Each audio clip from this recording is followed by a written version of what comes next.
BJP सांसद रविशंकर प्रसाद ने बिहार के स्वास्थ्य विभाग पर बड़ा सवाल खड़ा किया है। रविशंकर प्रसाद ने कहा है कि कोरोना काल में जेडीयू के एक सांसद के बेटे के द्वारा चलाए जाने वाले पशुपतिनाथ नामक डिस्ट्रीब्यूटर एजेंसी को एम्बुलेंस सेवा प्रदान करने के लिए उसे लाइसेंस दी गई थी।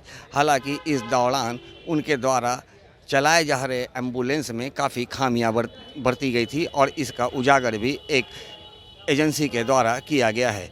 जबकि कोरोना जैसे संवेदनशील बीमारी के समय इस एम्बुलेंस का परिचालन लोगों के भलाई के लिए लगाया गया था, लेकिन इतनी अनियमितता के बावजूद भी बिहार सरकार पर आरोप लगाते हुए कहा है कि उन्हें कैसे इस काम को सौंपा गया था।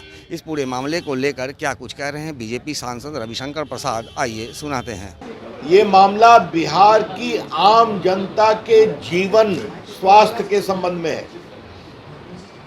आपको मालूम है, एक फ्री एम्बुलेंस सर्विस चलाई जाती है जिसमें फ़ोन करने पर गर्भवती महिलाएं, बच्चे इत्यादि को अस्पताल पहुंचाने में सेवा दी जाती है। उस एम्बुलेंस में जीवन बचाने वाली दवा होनी चाहिए, उसमें ऑक्सीजन होना चाहिए, उसमें एयर कंडीशनिंग की फैसिलिटी होनी चाहिए, ताकि जल्द से जल्द गंभीर अवस्था में गरीब रोगी बच्चों, गर्भवती माताओं, वृद्धों सबों को अस्पताल पहुंचाया जाए। एक कंपनी है पशुपति डिस्ट्रीब्यूटर करके private limited, Pashupatinath distributor private limited. ये जदयू के एमपी हैं, माननीय जहानाबाद के एमपी, उनके बेटे की कंपनी है। इसको पहले ये 5 साल के लिए मिला था, इस बार दोबारा 5 साल के लिए दे दिया गया, सभी नियम प्रक्रियाओं की अवहेलना करके, और 3 साल तीसरी बार करने का भी उसमें ऑप्शन पहली बार लगा दिया गया। जिनको नहीं मिला वो कोर्ट में गए, मामला कोर्ट में पेंडिंग है। फिर बिहार सरकार ने एडवोकेट जनरल की राय की अनुशंसा के आलोक में इनको दे दिया। कहा गया लोएस्ट बिडर हैं। जहां तक हमारी जानकारी मिली है कि पूरे आवश्यकताओं को शिथिल किया गया। आपके पास इतना कॉल सेंटर होना चाहिए, इतना एम्बुलेंस चलाने का अनुभव होना चाहिए। दिल्ली के अखबार इंडियन एक्सप्रेस ने इस पर बहुत बड़ी तहकीकात की है, और आज दूसरी जो खबर आई है वो और चौंकाने वाली है और बहुत चिंताजनक है। बिहार सरकार की स्वास्थ्य सेवाओं के द्वारा कोविड काल में जदयू के एमपी के बेटे के इस एम्बुलेंस चलाने वाली कंपनी की ऑडिट की गई, और ऑडिट में पाया गया कि एक्सपायर्ड मेडिसिन थी एम्बुलेंस में। समझ गए आप? एम्बुलेंस में एक्सपायर्ड मेडिसिन पाई गई, और ऑक्सीजन सिलेंडर भी काम नहीं कर रहा था, और कई बार तो आपके एसी भी नहीं काम कर रहा था। और ये सब कोर्ट किए जो मैं पढ़ने जा रहा हूं वो कोरोना काल में है, जिस समय एम्बुलेंस की सबसे अधिक आवश्यकता थी। और जो नोडल पटना में सेंटर एनएमसीएच बनाया गया था, आपको याद होगा, कोविड का, उनके द्वारा भी एक गंभीर आपत्ति प्रकट की गई है।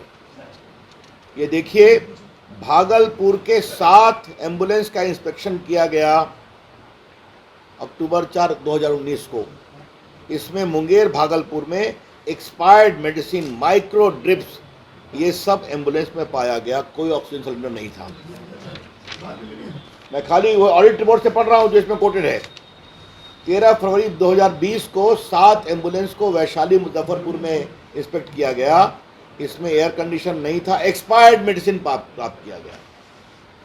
फरवरी 24, 2020 को नालंदा, नवादा में भी एक्सपायर्ड मेडिसिन पाया गया, और जो बाकी ड्रग्स वगैरह हैं वो भी नहीं रखे गए थे।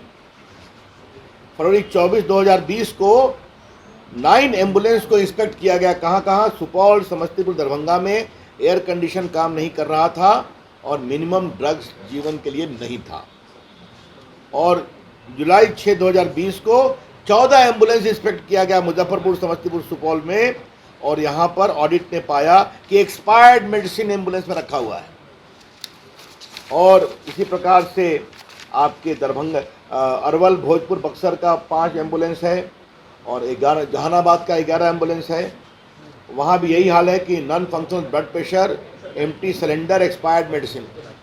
तो जो एमपी साहब के बेटा ये चलाते हैं, उनके पिता की कंस्टिट्यूंसी जहानाबाद है, वहाँ के भी एम्बुलेंस में एक्सपायर्ड मेडिसिन था और ऑक्सीजन सिलेंडर नहीं था। और जो Bihar state health society of Bihar है, जो मॉनिटर करती है डायल 102 के एम्बुलेंस को, उसने पाया कि नालंदा मेडिकल कॉलेज का जो 5 एम्बुलेंस था डेडिकेटेड कोविड में, उसमें भी वही हाल था, पूरी गड़बड़ी थी, बाकी थी। अब हम एक सवाल करना चाहते हैं, इसको क्यों दिया गया? क्यों दिया गया? इसीलिए कि जो डिस्ट्रीब्यूटर कंपनी है पशुपतिनाथ, वो जदयू के एमपी के बेटे की है। क्या ये ऑडिट रिपोर्ट बिहार सरकार के पास थी या नहीं थी? अभी मैं बिडर वगैरह में जा ही नहीं रहा हूं। अगर ये सिस्टम इतना अधिक केयरलेस था, जो जनता के जीवन के साथ खिलवाड़ करते थे, जो एक्सपायर्ड मेडिसिन एम्बुलेंस में रखते थे, जहां सिलेंडर नहीं थी, उसको, उस इंस्पेक्शन रिपोर्ट को दरकिनार करके आपने दे दिया। नीतीश कुमार जी, आपको इसका जवाब देना पड़ेगा कि 5 साल दोबारा किस आधार पर इस कंपनी को दिया गया है।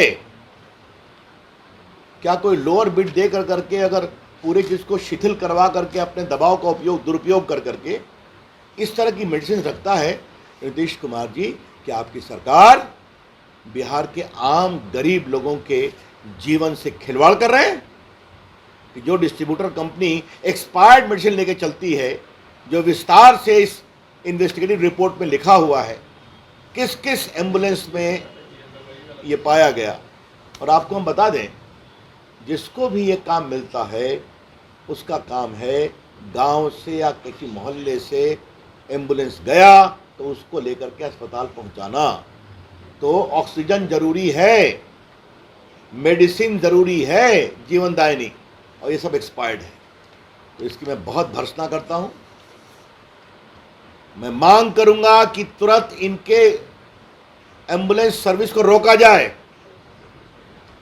मैं बहुत गंभीरता से मांग कर रहा हूं। बिहार सरकार के द्वारा बिहार की गरीब जनता के जीवन के साथ, सुरक्षा के साथ जो खिलवाड़ किया गया है, तो मैं मांग करूंगा कि अगर थोड़ी भी लोक लाज है तो तुरंत में इसको रोका जाए और इसके पूरे मामले की जांच कराई जाए। इसी से 2 सवाल मुझे पूछना है। जो लोग 23 तारीख को यहाँ जमा हो रहे हैं, नरेंद्र मोदी जी के विकल्प के रूप में क्या होगा देख लीजिए, कोई वैकेंसी नहीं है। क्या कांग्रेस के लोग नीतीश कुमार जी से सवाल पूछेंगे? क्या सीपीएम के लोग नीतीश कुमार जी से सवाल पूछेंगे? क्या अखिलेश यादव सवाल पूछेंगे कि आपके राज्य में क्या हो रहा है? एक तरफ गंगा जी में पुल गिर जाता है और एक तरफ गरीब लोगों के स्वास्थ्य के साथ, जीवन के साथ खिलवाड़ होता है। क्या इसी सुशासन की बिना पर ये लोग साथ खड़े होंगे?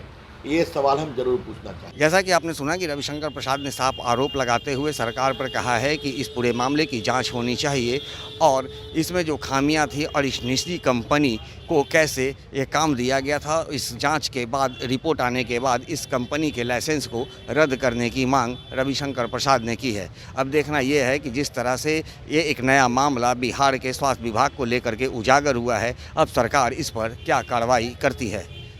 पटना से दर्शन न्यूज के लिए ज्ञानेंद्र की रिपोर्ट।